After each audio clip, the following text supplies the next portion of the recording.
మామిడి రూట్ కిందకి సెకండ్ సెట్టింగ్కి వచ్చేసామండి. ప్రస్తుతానికి అయితే బయట ఇలా కూర్చున్నాం. ఒక సెకండ్ ఆగండి, లోపలికి వెళ్ళి ఇలా కూర్చుంటాం. టోకెన్ నెంబర్ వచ్చేసి మార్నింగ్ 9కి రాసుకోవాలి. వాళ్ళు రమ్మనే టైంకి మనం రావాలి.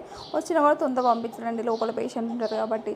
సో మావాడు ఎందుకు ఇలా పనుకుంటున్నాడా, లోపలికి వెళ్ళిన తర్వాత ఒక ఇంజక్షన్ ఇస్తారు. 10 మినిట్స్ బయట కూర్చోమంటారు. ఎందుకంటే ఇలా సూదులతో వాళ్ళు కూర్చున్నా మనకి నొప్పి రాకుండా ఉండడానికి. లోపలికి ఇద్దరం వచ్చేసినాం. మా వాడు ఏం చేసిందంటే లోపలికి వచ్చే ముందు వాళ్ళ డాడీకి ఫోన్ చేసిండు. వాళ్ళ డాడీ అప్పుడు రిసీవ్ చేయలేదు. తర్వాత వెంటనే ఫోన్ చేసిండు, లక్కీ ఫోన్ చేసిండు ఏమైంది అని. వాడు టెన్షన్ పడుతున్నాడు బాబా అని చెప్పంగానే పాపం ఆయన పని అంతా వదిలేసి ఆయన కూడా వచ్చేసిండ్రు. ఎందుకంటే వీటి టెన్షన్ వాళ్ళ మేము చూడలేం కాబట్టి. ఉంటే ధైర్యం అంతే పిల్లలకి. వాడు చిన్నోడు కదా అండి, నా భయం నాది, నా టెన్షన్ నాది.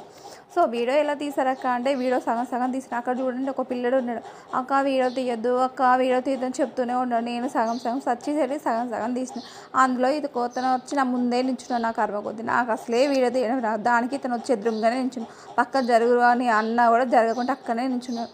మొత్తానికి అయితే మా ఊరు సెకండ్ సిట్టింగ్ అయితే ఇలా అయిపోయింది. ఈ సెకండ్ సిట్టింగ్ అయిపోయిన తర్వాత 2 డేస్ గ్యాప్ ఇచ్చి అంటే 3 డేస్ గ్యాప్ ఇచ్చి మళ్ళీ రమ్మన్నారు. థర్డ్ సిట్టింగ్ వీడియో మళ్ళీ తీసి పెట్టాను. Okay, thank you to all.